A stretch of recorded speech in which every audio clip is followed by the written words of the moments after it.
Oke, assalamualaikum warahmatullahi wabarakatuh. Kembali lagi sama saya. Di sini saya ingin menjelaskan tentang PHP, yaitu tentang database. Nah, jadi fungsi dari database itu supaya kita bisa nyimpan data. Jadi kita bisa nyimpan data kita bisa memperbarui data kita pada sebuah file gitu. Nah, jadi ada cara ngebuat database itu. Jadi ada beberapa cara. Saya akan menjelaskan dua cara. Yaitu pertama bisa dari command prompt. Nah, jadi teman-teman semua di sini bisa pertama itu dengan menekan tombol Windows R. Lalu akan muncul tampilan seperti ini. Nah, kalian bisa mengetik CMD yang dimana nanti akan masuk ke command prompt. Nah, di sini ada tutorialnya yang yaitu pertama kita akan buka command prompt nih dari yang tadi CMD dengan menekan tombol bendera R atau Windows R. Lalu kita ketik nih CD, kita ketik di sini cdc xmpp mysql bin, yang dimana ini lokasi dari MySQL kita. Kita kan menggunakan MySQL nih. Nah, di sini kita ketik di sini nih MySQL min u root min p, yang dimana nanti setelah teman-teman ketik dia akan minta password. Nah, di sini kita nggak ada password apa-apa, jadi teman-teman bisa langsung tekan enter aja. Dan setelah tekan enter akan muncul halaman seperti ini. Nah, setelah muncul halaman seperti ini, nanti teman-teman udah terhubung nih ke MySQL-nya. Tapi sebelum itu teman-teman bisa menghidupkan dulu XAMPP-nya, yaitu bagian Apache dan bagian MySQL. Teman-teman bisa menghidupkannya terlebih dahulu. Lalu setelah masuk ke halaman seperti ini, teman-teman bisa buat nih database-nya. Nah, di sini kita bisa bikin create database WPWDB, tapi saya sebelumnya sudah membuat database yang bernama 2TRKB. Nah, di sini teman-teman bisa menggunakan database-nya dengan use WPDB atau nama database dari yang teman-teman buat. Nah, setelah itu teman-teman akan membuat tabel, yaitu di sini kita membuat tabel mahasiswa untuk database tadi. Jadi pertama itu bisa dengan mengetikkan create tabel mahasiswa. Nah, setelah itu kita bikinlah variabel-variabel yang ada di database tadi, yang ada tabel mahasiswa tadi, yaitu ada ID yang bertipe integer dengan 10. 10 ini range-nya, not null yang artinya itu tidak boleh kosong, yang dimana kita bikin auto increment, yang dimana nanti dia akan otomatis bertambah angkanya 1, 2, 3, 4, 5, 6 tanpa perlu teman-teman isi ketikan. Jadi dia akan otomatis bertambah. Lalu di sini ada nama dengan tipe varchar, jadi juga not null, tidak boleh kosong. Lalu ada name bertipe varchar, kelas tipe varchar, username tipe varchar, password tipe varchar. Nah, di sini kita kan setiap membuat tabel atau database kita perlu yang namanya primary key. Nah, primary key untuk tabel mahasiswa itu ada ID. Jadi teman-teman bisa bikin primary key dalam kurung ID. Nah, setelah itu teman-teman bisa mengisikan value dari setiap tabel-tabel tadi, dari setiap data-data tadi, dari nama, name, kelas, username, password dan password tadi nih, yang dari keempat ini. Kelima data, karena ID nggak perlu diisi, ID akan otomatis terisi.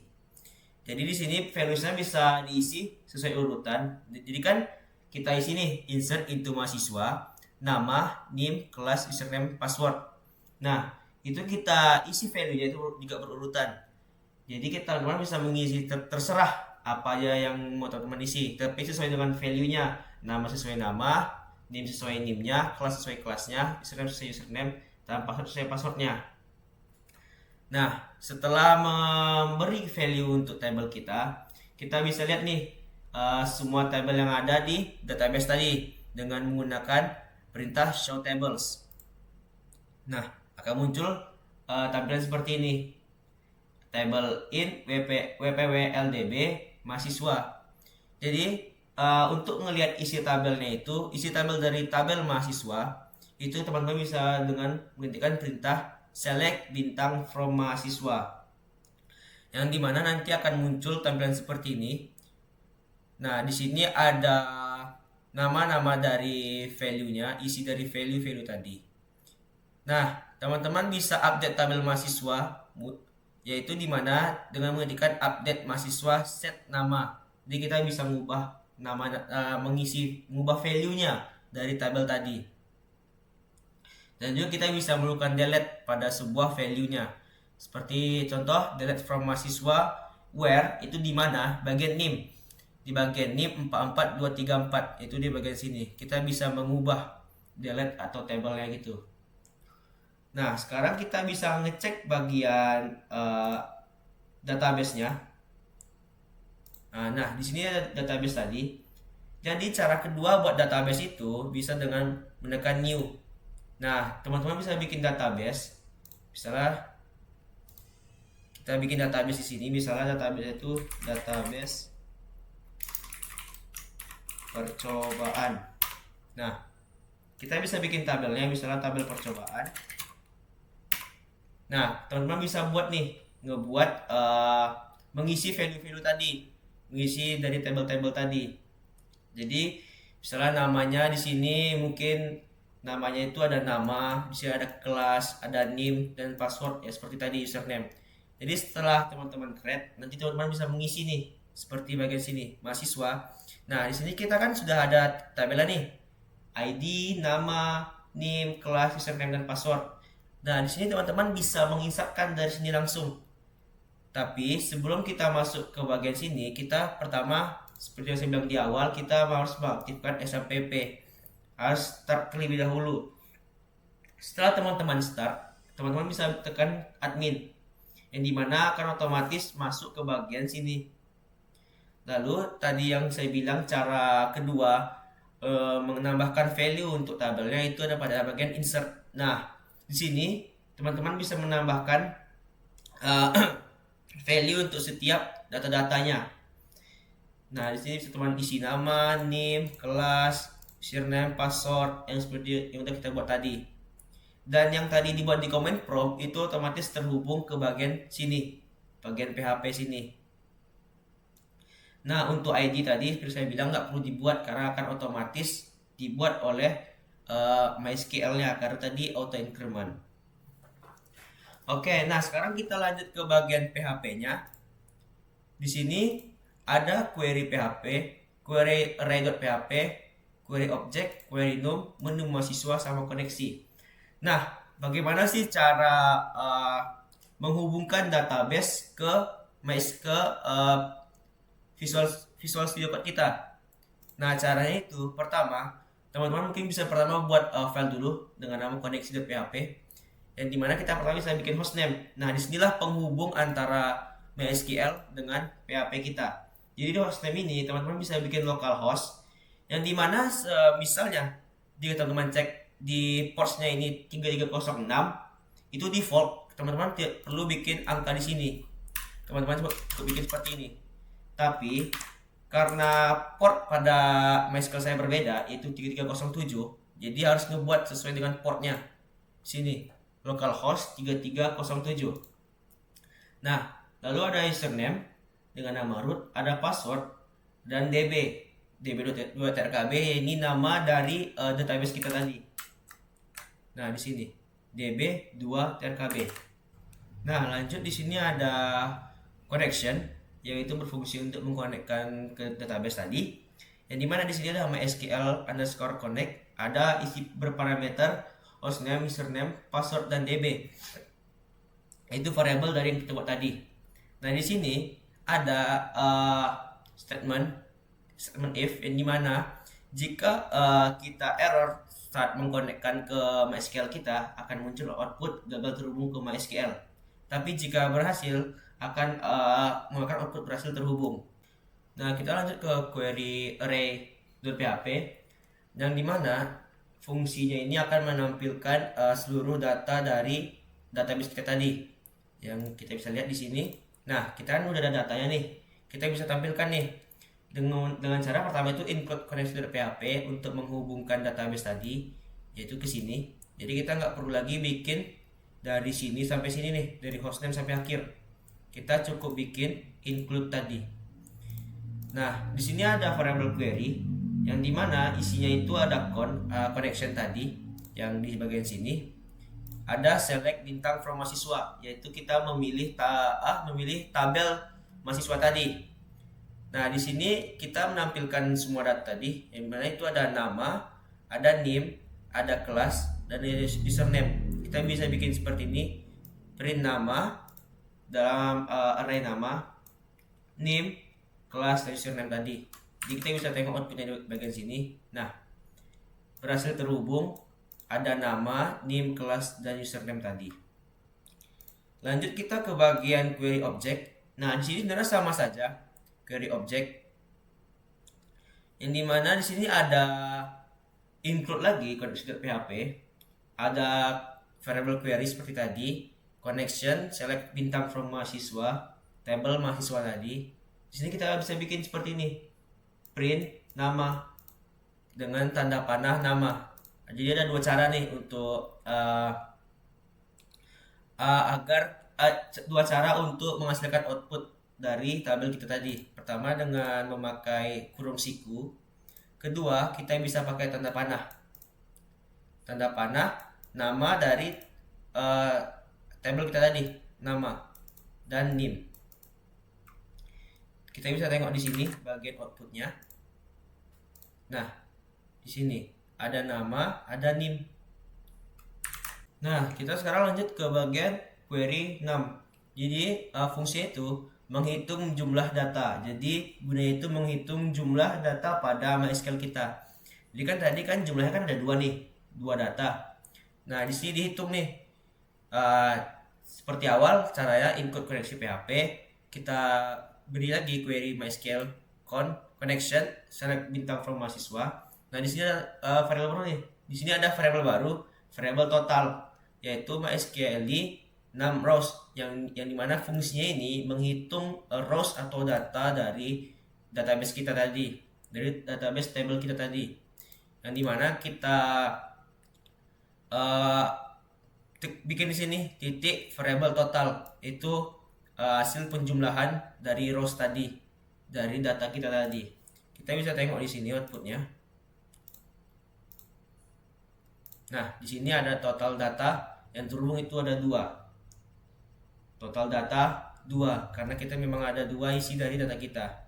Oke, sekarang kita lanjut ke bagian menu mahasiswa.php. Nah, di sini kita ada bikin table nih, table untuk data kita tadi. Yang mana yang pertama itu kita bikin include seperti awal, include connection.php untuk menghubungkan database-nya.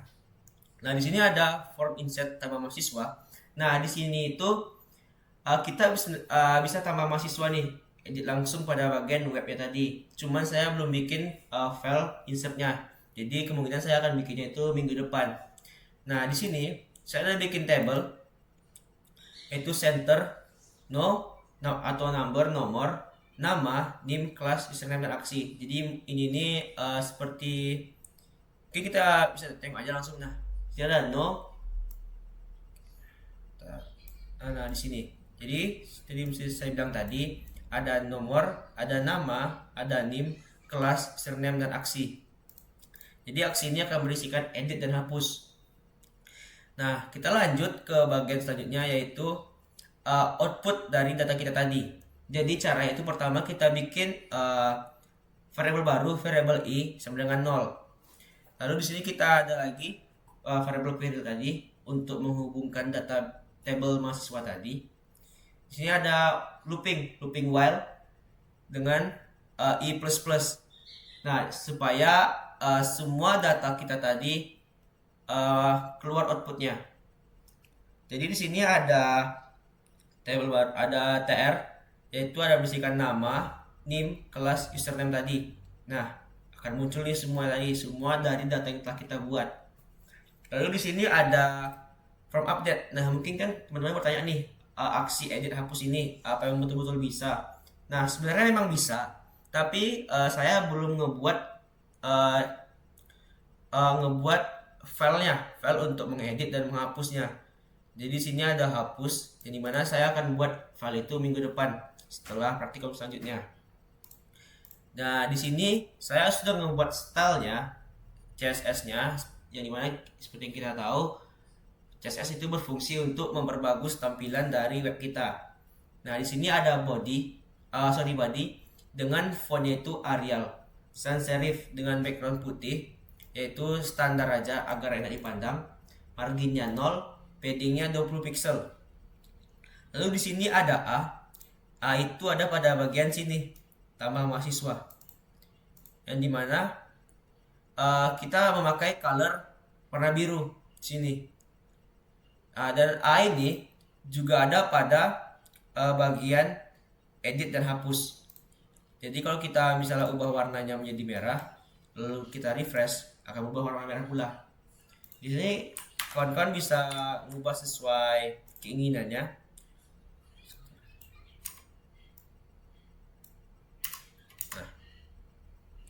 Lalu di sini ada hover. Jadi kita tahu tadi yang saya jelaskan seperti minggu-minggu lalu, hover itu fungsinya supaya saat kursor kita mengarah ke button itu akan terjadi sebuah animasi. Itulah hover tadi.